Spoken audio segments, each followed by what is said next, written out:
Benvenuti tifosi del Napoli. Lascia il tuo like sul video e iscriviti al canale per rimanere sempre aggiornato sulle ultime notizie dal nostro club del cuore. Andiamo al video. Il giocatore di Toronto ha parlato così a Radio Kiss Kiss Napoli. Inter Napoli? Mi aspetto una grande partita. Conte saprà come prepararlo.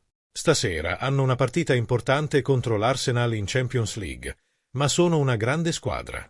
Ho un sogno sincero, che il Napoli possa vincere ancora lo scudetto. Posso solo sperare che si ripeta quello che è successo 2 anni fa.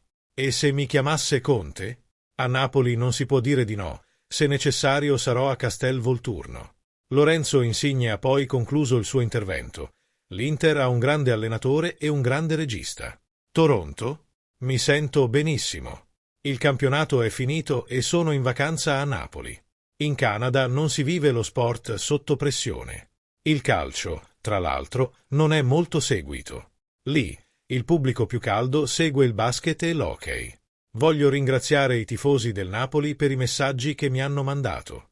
Ho un amore sconfinato per questa città. Fa bene il mister a dare serenità, perché conosciamo la passione che noi tifosi abbiamo per la maglia azzurra. KO domenica scorsa?